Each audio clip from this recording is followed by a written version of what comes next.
Hello বন্ধুরা, কেমন আছো তোমরা? আশা করি ভালোই আছো। তো আমরা ডান্সের 12টি ফর্ম শেষ করার পরই চলে এলাম ভয়েসে। ভয়েস যদি ভালোভাবে ডান্স অবগত হয় তাহলে ভয়েস করতে একেবারে সহজ। অনেকে ভয় পেয়ে যায়, কিন্তু আমি অতি সহজে হুবহু বইয়ের মতো না করে নিজের মতো করে কি করে সহজে করতে হয় তা তোমাদেরকে আজকে শিখিয়ে দেব। তবে আজকে সংজ্ঞামূলক কাজটা আমরা শেষ করে ফেলি। চলে আসি ভয়েসে।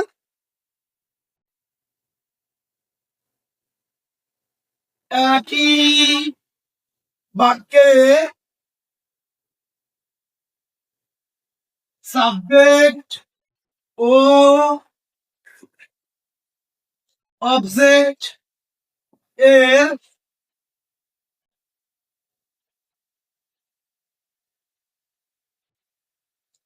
ভার্ব এ যে ক্রিয়া রয়েছে তার কাজের প্রক্রিয়াকে ভয়েস বা বাচ্য বলে। এবার আমরা জানবো প্রকারভেদ।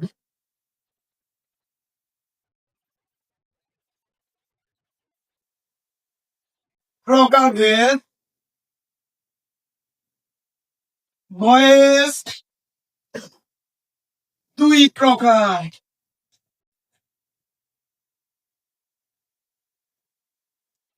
যথা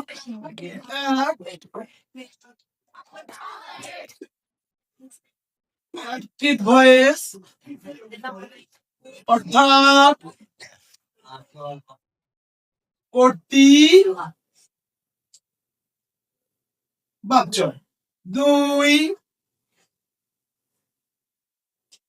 প্যাসিভ ভয়েস হলো কর্ম বাচ্য। অ্যাক্টিভ ভয়েস হলো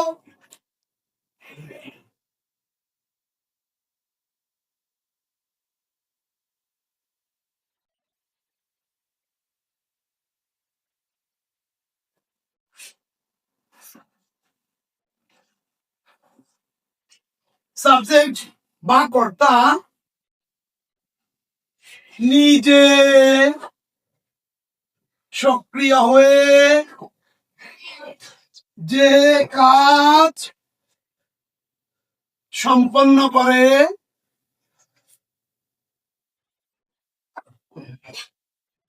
তাকে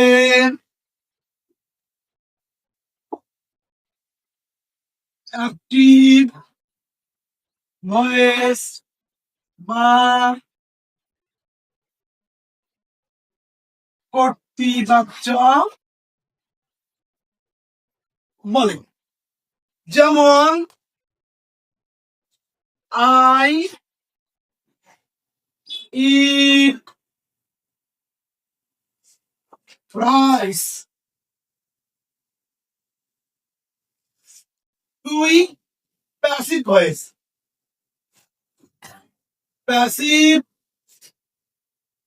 প্যাসিভ ভয়েস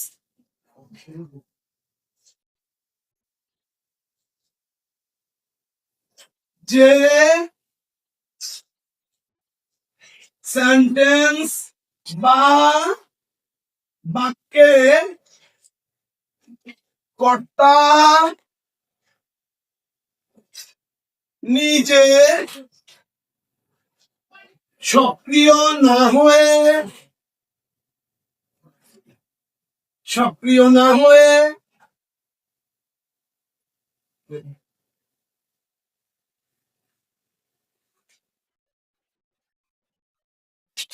অবজেক্ট এ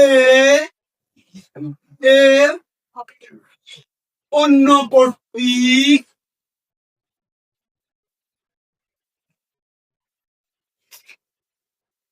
কাজের ফল ভোগ করেন তাকেই